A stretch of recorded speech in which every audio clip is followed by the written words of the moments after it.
Oi, pessoal! Eu sou a Vicky e nesse canal nós falamos sobre livros, estudos, vida saudável em todos os aspectos, vida com Deus e coisa de mulher. Então, se esse tipo de conteúdo faz sentido pra ti, já puxa uma cadeira aí e pega uma caneca de café.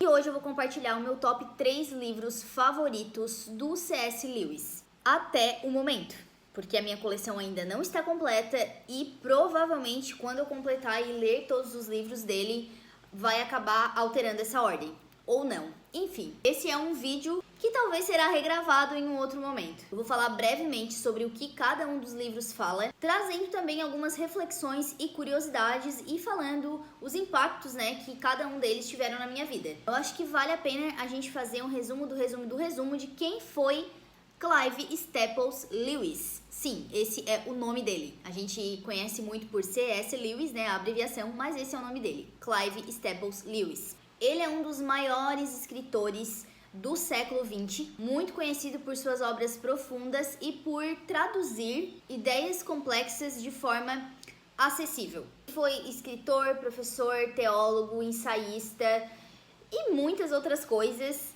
Assim, o cara foi um gênio. Principalmente um gênio da literatura. E uma curiosidade bem legal sobre o Lewis é que ele foi um grande amigo do Tolkien, o nosso grande criador, escritor do Senhor dos Anéis. Inclusive, o Tolkien teve uma participação bem efetiva, bem direta na conversão do Lewis, que foi ateu por boa parte da vida dele. Então, o Lewis nem sempre foi cristão. Durante boa parte da vida dele foi um ateu e o Tolkien teve uma participação bem especial ali nesse processo de conversão do Lewis. Mas vamos lá, galera. Eu não vou fazer em ordem crescente de preferência. Eu já vou logo apresentar para vocês o meu livro favorito do Lewis, depois o segundo e o terceiro. Em primeiríssimo lugar, nós temos Cartas de um Diabo ao Seu Aprendiz. Só abrir um parênteses aqui. Essa capa é de uma coleção da Thomas Nelson, onde cada livro parece assim, uma obra de arte, tá? Depois, quando eu mostrar os outros, vocês vão ver que ele é todo diferentão, ele tem alto relevo. É um mais lindo que o outro e fica maravilhoso na nossa queridíssima prateleira de livros. Mas este, Cartas de um Diabo ao Seu Aprendiz, é o livro que deixou o Tolkien perturbado, sabia disso? Ele considerou a história banal e apressada. Poxa vida, hein, Tolkien? Que crítica!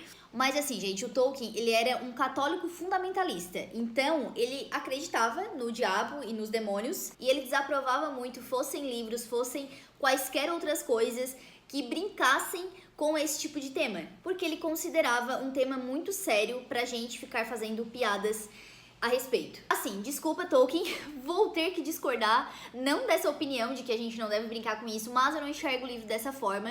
E é por isso que é simplesmente o meu livro favorito do Lewis de todos que eu li até hoje. Eu li 8 livros do Lewis, tá? Só pra constar aqui. Esse livro foi publicado em 1942 e é um livro que traz uma série de correspondência entre dois demônios. O Screwtape, que é o nome original do livro, mas na nossa tradução é chamado de Mal Danado, e o Wormwood, na versão original, que é o nosso Vermelindo na versão traduzida. Essa série de correspondências, eles vão ali trocando estratégias, formas de desviar o ser humano de Deus. O ser humano no livro é retratado como o paciente. Então, o Mal Danado, ele é o demônio mais velho e tio do Vermelindo, que é o demônio mais jovem. E o Mal Danado fica ali ensinando como que o Vermelindo deve fazer para tirar o paciente da presença do inimigo. E aqui a gente tem que ter atenção com uma coisa.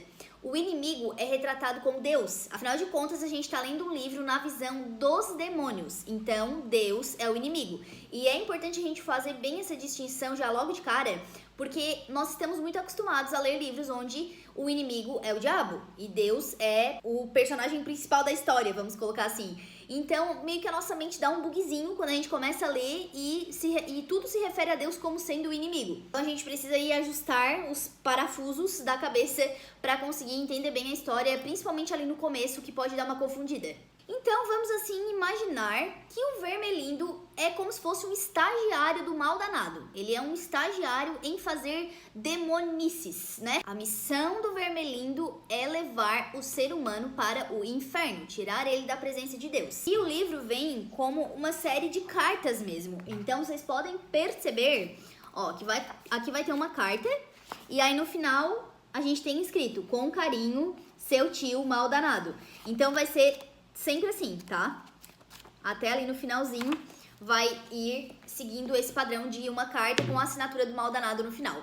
O mal danado aqui, ele é um personagem muito astuto, muito sarcástico, muito analítico, e ele representa, né, ele é a representação do arquétipo do mal, que trabalha aí por meio de sutilezas e manipulações. Já o Vermelindo é o aprendiz, como eu falei, o nosso estagiário, que comete uma série de erros por ser muito inexperiente. É legal a gente perceber que essa incompetência do Vermelindo só nos mostra como a graça de Deus permanece em cima do paciente, que é o ser humano, durante todo o tempo.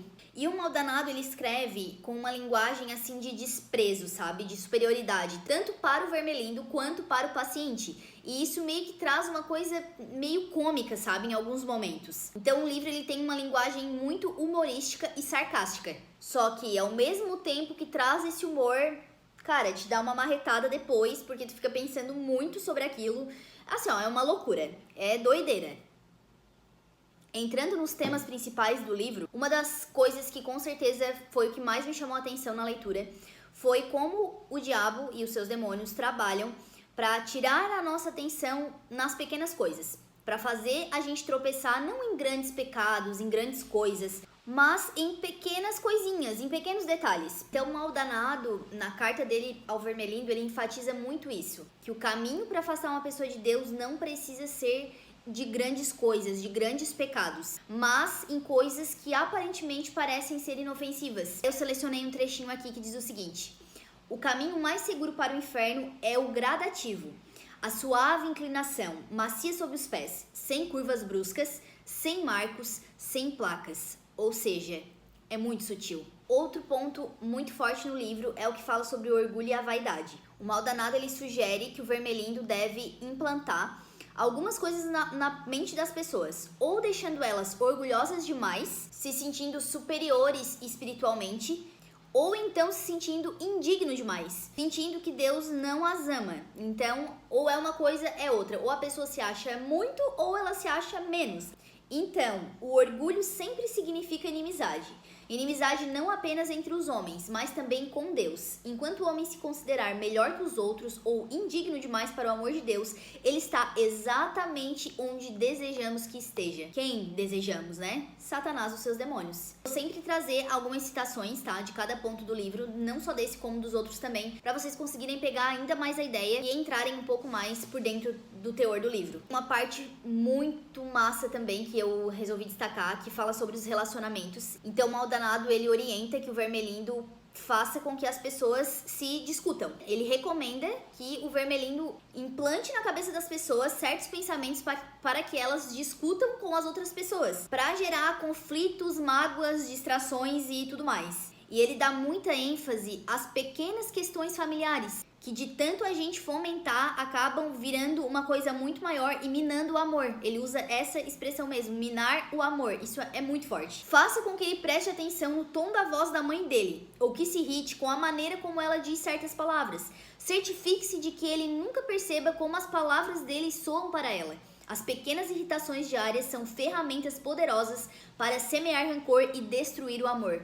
Isso, no caso, o Maldanado instruindo o Vermelindo. Gente, vocês estão percebendo como o buraco é muito mais baixo? O Maldanado também incentiva o Vermelindo a fazer com que as pessoas vejam a fé como algo puramente emocional, em vez de uma confiança consistente em Deus, porque dessa forma, quando as emoções delas não tiverem as melhores possíveis, a fé delas também vai vacilar. Quando as emoções desaparecem, a fé do paciente se enfraquece. Não se esqueça de que nosso negócio é manter os seres humanos sempre conscientes do que chamamos de vida real e longe de experiência religiosa.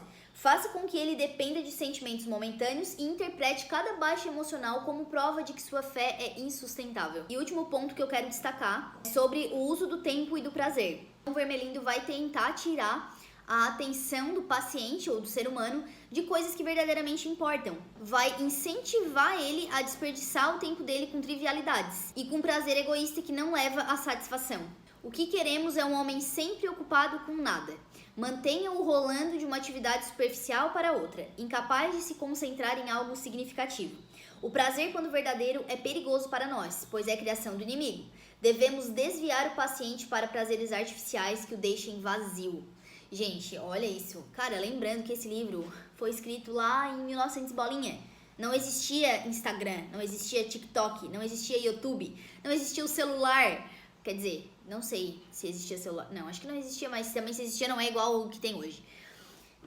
Enfim, não existia metade das distrações que a gente tem nos nossos dias atuais. E o Lewis já enxergava as distrações como sendo um alvo muito importante do inimigo na luta dele para nos tirar da presença de Deus. Então vocês imaginam como que não tá isso hoje em dia. Tem vários outros tópicos tão maravilhosos quanto, mas eu tive que selecionar alguns porque não é uma resenha do livro, é só um resumo bem por cima. Mas no final da história eu vou contar, porque quem é cristão já sabe qual é o final da história, né? O diabo derrotado e Deus vitorioso e os seus filhos junto. Então acaba que o paciente do Vermelindo, né, o ser humano que ele tava ali tentando atazanar, ele morre em um estado de graça e vai morar com Deus. Então o Vermelindo, ele é derrotado, ele perde o estágio dele.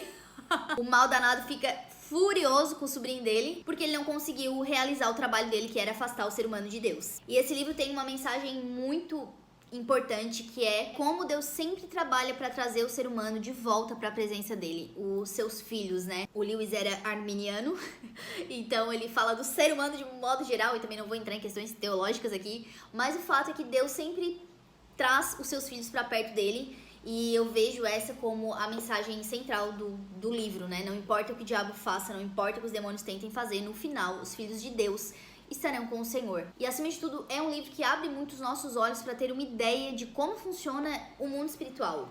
É claro que acredito que não funciona dessa forma, né? Um tio se comunicando com o sobrinho, mas em forma alegórica é um jeito da gente entender como o diabo realmente usa de tantas questões aí para tentar nos afastar da presença de Deus. E esse livro tem características que eu gosto muito no livro, que é essa questão mais do humor, do sarcasmo, e em alguns momentos te dá uns choques. E no final tem uma mensagem maravilhosa, um desfecho maravilhoso. E é por isso que, gente, de todos os livros do Lewis que eu já li, esse é o meu favorito. Ele é um livro de ficção, obviamente, ele não é um livro de apologética ou algo do tipo. E esse é um livro que tu pode começar a ler por ele as obras do Lewis. Porque tem alguns livros, como os outros dois que eu vou falar em seguida, que eu não recomendo começar por ele. Mas esse aqui é um que eu recomendo, tá? Se tu nunca leu Lewis, pode ler, porque ele tem uma linguagem bem fácil e eu acho que vai dar pra ler bem de boa. E em segundo lugar, temos um livro que foi considerado um dos 50 livros cristãos mais influentes no pós-guerra. Acredito também que, pelo menos aqui no Brasil, depois de As Crônicas de Nárnia, é o mais conhecido, que é Cristianismo Puro e Simples. Olha que lindo! Essa edição é maravilhosa, gente. Ó, tá vendo que cada um vai ter uma corzinha? Eu acho muito bacana. São versões maravilhosas. Cristianismo Puro e Simples, apesar do nome, não é tão simples assim. E é por isso que eu não recomendo começar a ler Lewis por ele. Se tu nunca leu nenhuma obra de Lewis, não comece por Cristianismo Puro e Simples.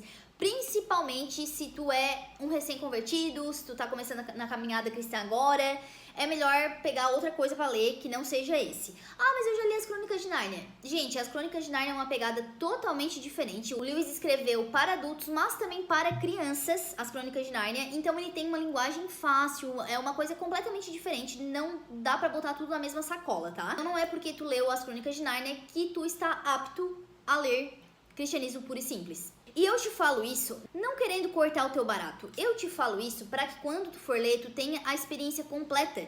Porque precisa ter uma certa bagagem espiritual, e não sei se espiritual, mas pelo menos teológica, sabe? Tem que ter um pouquinho assim dentro da mochila, né? Uma bagagem dentro da mochila para ler esse livro e entender o que o Lewis quis dizer. Gente, eu já li esse livro 2 vezes e tem coisas aqui que eu vou ter que ler uma terceira, uma quarta, uma quinta para desenvolver ainda mais a ideia. Apesar de ser um livro difícil de ler, ele é sensacional. Ele é aquele tipo de livro que tu começa a ler e não quer mais parar de ler. Isso acontece muito comigo quando eu tô lendo fantasia, ficção, alguma coisa do tipo. E vou ser bem sincera pra vocês, dificilmente eu pego um livro cristão que me deixa nesse estado eufórico, naquele estado de, meu Deus, eu tô lavando louça e eu tô pensando que eu tô louca pra terminar de ler o livro. É difícil um livro cristão que me desperta isso, mas este aqui me despertou. eu simplesmente não conseguia parar de ler. Ele foi publicado em 1952 e inicialmente foi para uma série de palestras na rádio que o Lewis ia dar ali durante a Segunda Guerra Mundial. Ele é um livro apologético, ou seja, ele defende a fé através da razão, através de argumentação, e tem o objetivo de apresentar o cristianismo de uma forma clara e acessível. Veja bem, clara e acessível, não quer dizer de forma fácil de entender, ok? Por isso tudo que eu falei anteriormente. Então ele aborda várias questões da fé cristã. E assim como eu fiz com Cartas de um Diabo ao Seu Aprendiz, eu vou também pegar algumas partes que eu quis destacar aqui.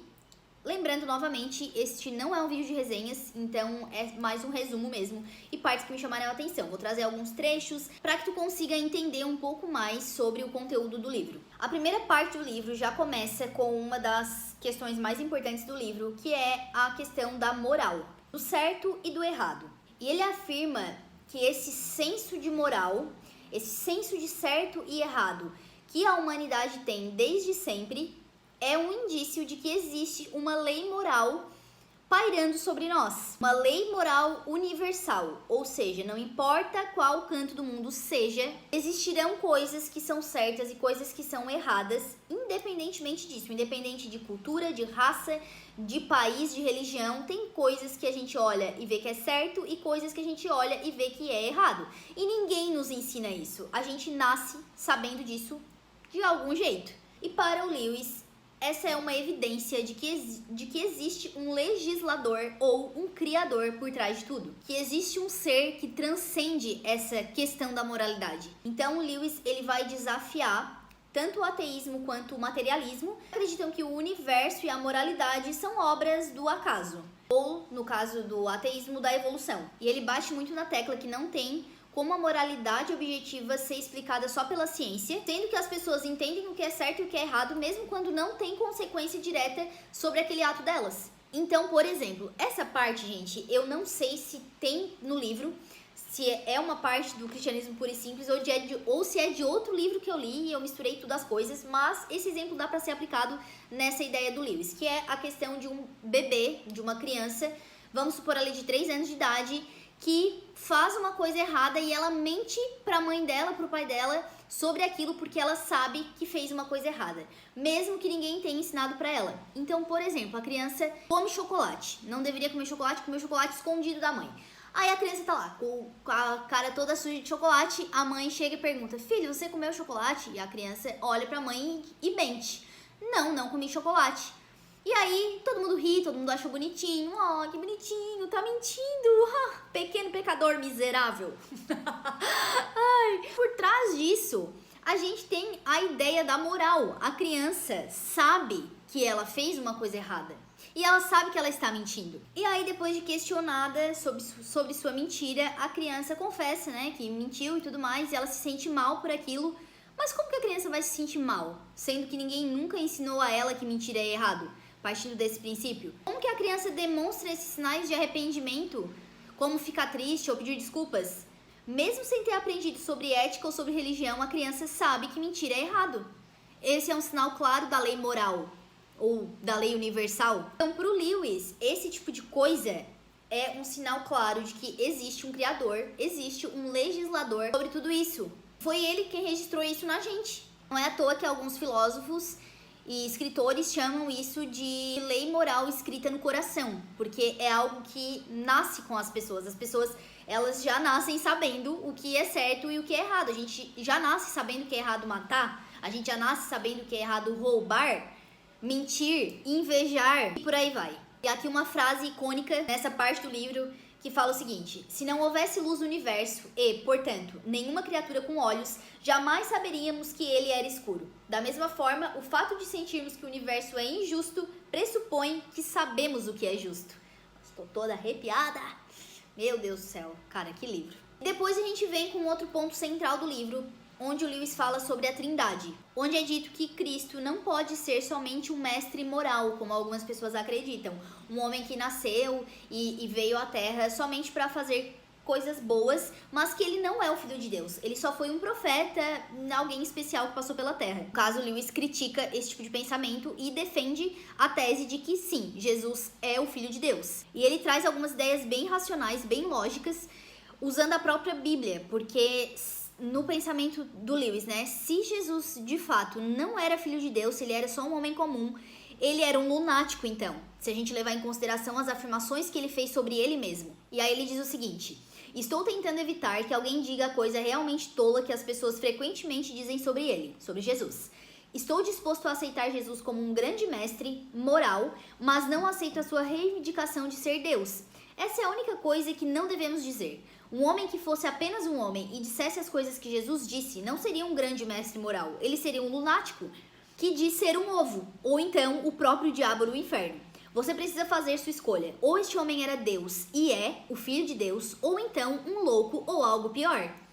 Você pode considerá-lo um tolo, pode cuspir nele e matá-lo como um demônio, ou pode cair aos seus pés e chamá-lo de Senhor e Deus. Mas não venha com nenhum discurso paternalista sobre ele ser um grande mestre humano. Ele não deixou isso aberto para nós. Ele não tinha essa intenção. Ele desafia o leitor a não ver Jesus apenas como um homem sábio, mas realmente como o Filho de Deus, como Deus, como uma das pessoas da Trindade. Na terceira parte do livro, o Lewis vai falar um pouco sobre o comportamento cristão. Então ele vai exortar muito sobre a questão da moral do cristão mesmo, sobre como a gente deve se portar, e ele fala muito sobre como Jesus quer o nosso todo e não só uma parte da gente. Então sabe aquela famigerada frase: Deus quer o seu coração, apenas o seu coração? Tá errada.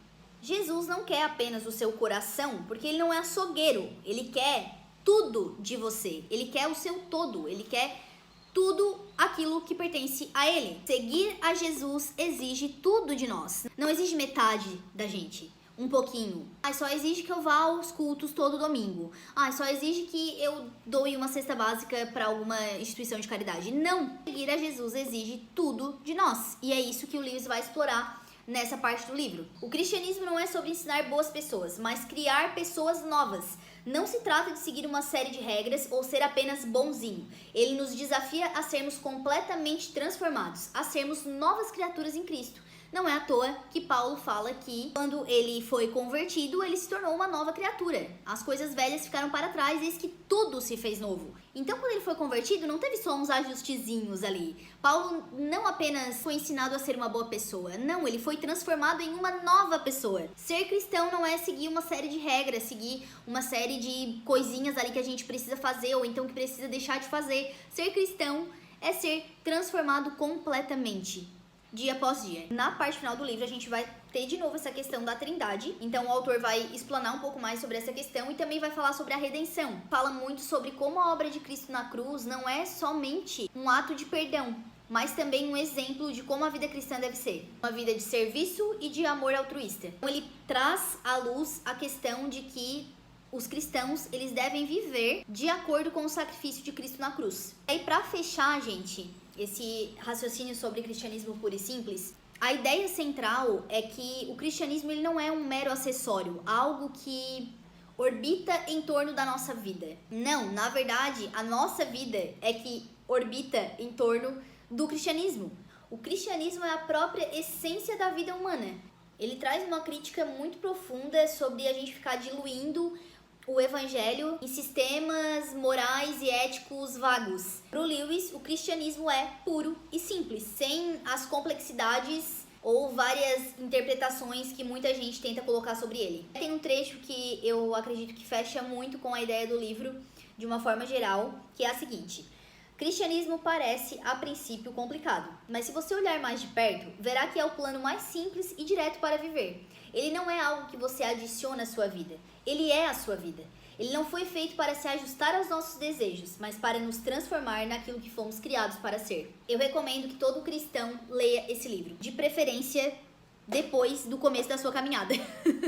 Mas uma vez na vida, o cristão deve ler esse livro, pelo menos uma vez na vida. E em terceiro lugar, temos um livro que é tão complicado quanto, se não mais, que Cristianismo Puro e Simples. E também é um livro que eu não recomendo começar por ele. Um livro publicado em 1941, O Peso da Glória, este aqui, Uma coleção de 9 sermões do Lewis, apresentados ali durante e no pós-Segunda Guerra Mundial também. Por se tratar de 9 sermões, cada capítulo vai abordar um tema diferente, então ele não é um livro que é uma história ou um tema do começo ao fim. Não, cada capítulo é uma coisa diferente, uma temática diferente, então tu pode até ler aleatoriamente caso queira. Não recomendo, eu acho que é melhor ler na ordem certinha, até porque ele tá em ordem cronológica, com exceção do primeiro capítulo, que é O Peso da Glória.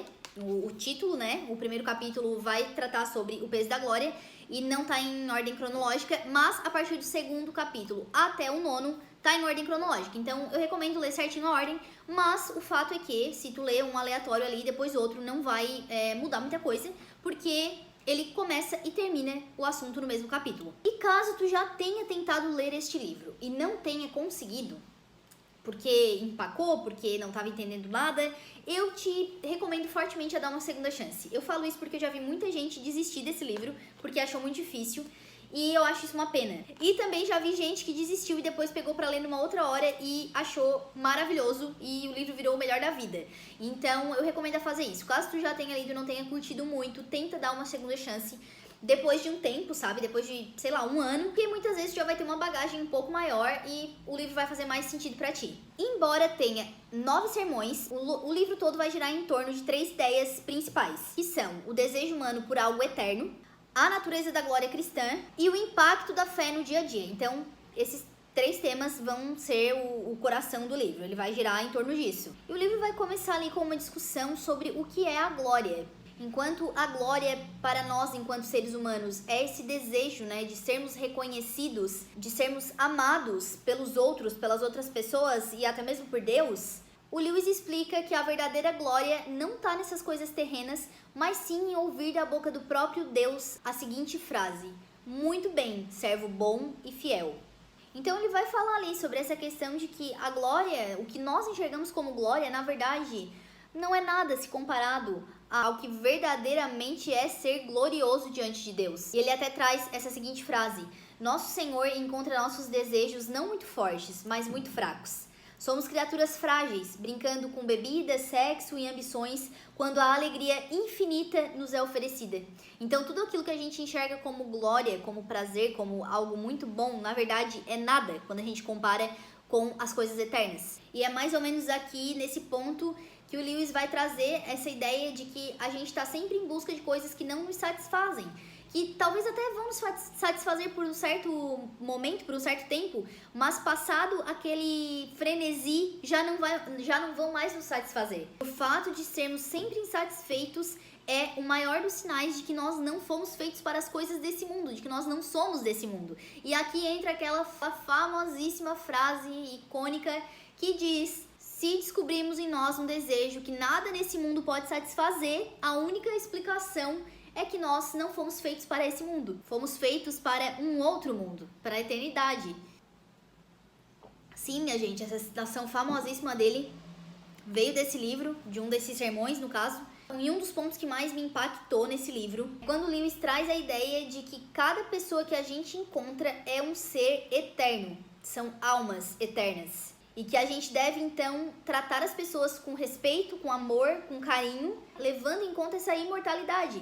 Não existem pessoas comuns. Você nunca falou com um mero mortal. Nações, culturas, artes, civilizações, essas são mortais. E sua vida é como a de um mosquito. Mas é com imortais que brincamos, trabalhamos, casamos, desprezamos e exploramos. Nossa, meu Deus do céu, gente, sério. Vocês estão vendo como o Lewis é simplesmente genial? O quanto ele foi usado, inspirado por Deus. Nossa, é muito fora. Eu não sei se vocês conseguem compreender a profundidade disso. Você precisa ler o livro para compreender, mas eu acho que... eu espero estar conseguindo passar a ideia principal disso, porque, é sério, é absurdamente animal, assim. Mas então ele traz essa ideia, né, de que a gente sempre está tratando com pessoas eternas. A gente não está falando com qualquer um. A gente não está falando com uma pessoa que não significa nada, que não tem valor nenhum.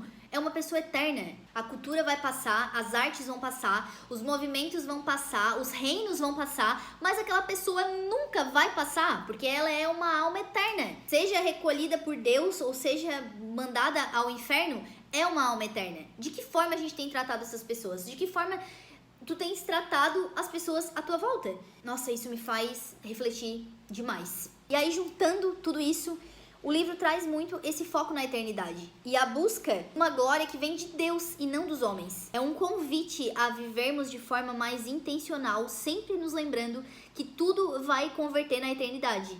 Então é uma lembrança da eternidade. Tudo que eu faço tem que ser um reflexo do que eu espero na eternidade. Vocês já pararam para pensar o que significa buscar a glória verdadeira? Como será que isso mudaria a forma com que vocês vivem? Fica aí o questionamento.